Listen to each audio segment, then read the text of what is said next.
And maybe a necessary thing.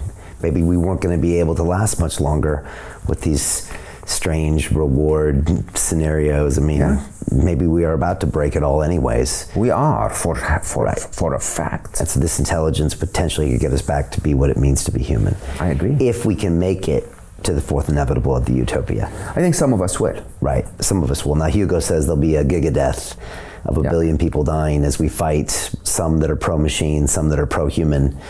And the reason that episode scared you is because you think there's some truth to that. Inevitable. I mean, political parties and the whole thing. Define war, okay? But there definitely is going to be a conflict, okay? Just think about this in a simple way, huh? Self-driving cars replacing every Uber driver and taxi driver, that's a war. Right. That's a riot in the street. That's a lot of people suffering. Right. Okay. And I hosted an incredible venture capitalist from California on my podcast, and I said, and why are we creating this? And she said, because it's more efficient, it's faster. We're going. It's error free. It grows the economy. And all wonderful systemic mindsets. And I said, but do we need it? What's wrong with the drivers? Why do we want to make it 2 seconds faster? Why? And I keep saying this. The fact that we can make it does not justify that we should. Right. Did she have an answer for you? Did she understand the question? She stopped. Yeah. She stopped and said, I don't know, because we have a shortage of drivers in California. And again, that's a very interesting perspective, because we have an abundance of jobless people elsewhere in the world that are actually refugees looking for shelter, and we just created that artificial boundary that says if you're born in that country with that color passport, you're not allowed in this place. Right. When in reality there are other ways. One of my favorite conversations ever, I hosted again on my podcast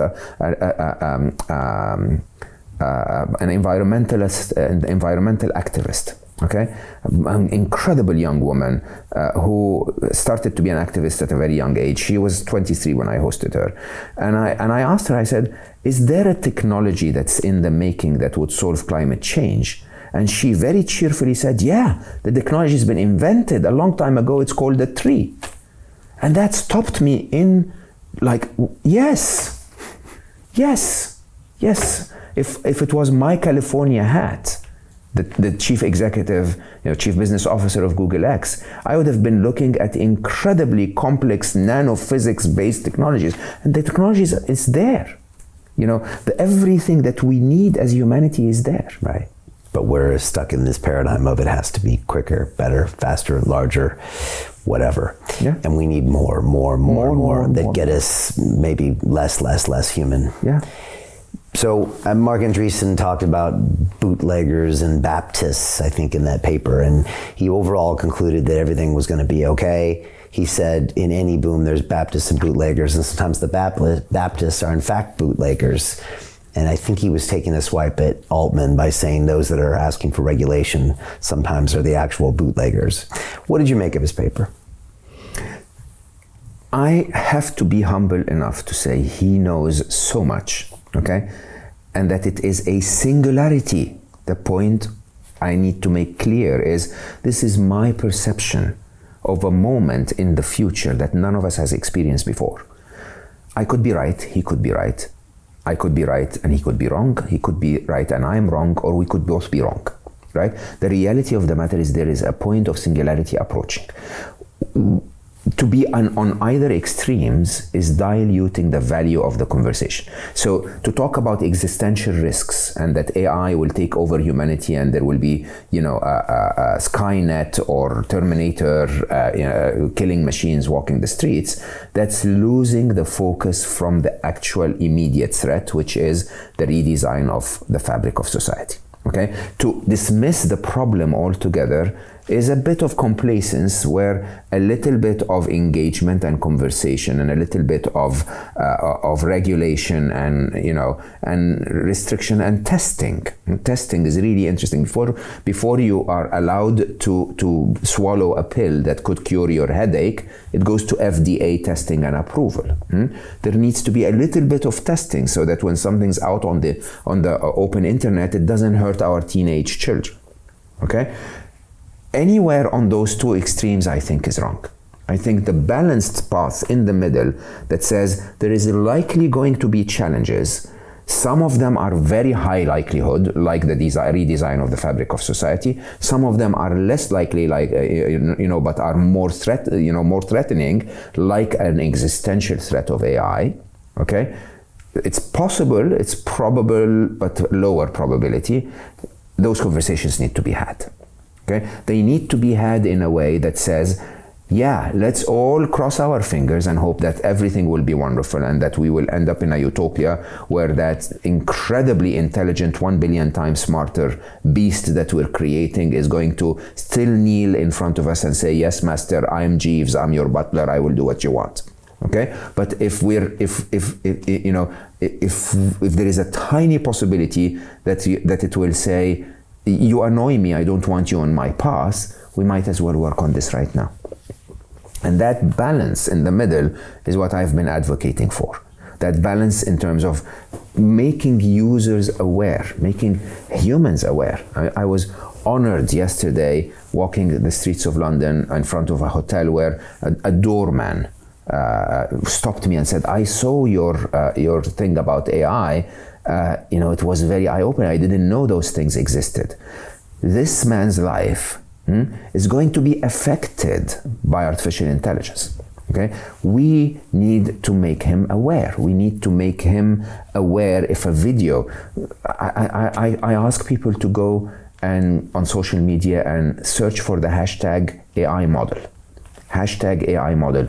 You will be blown away from how realistic, sexy, and attractive AI is able to generate likeness of humanity.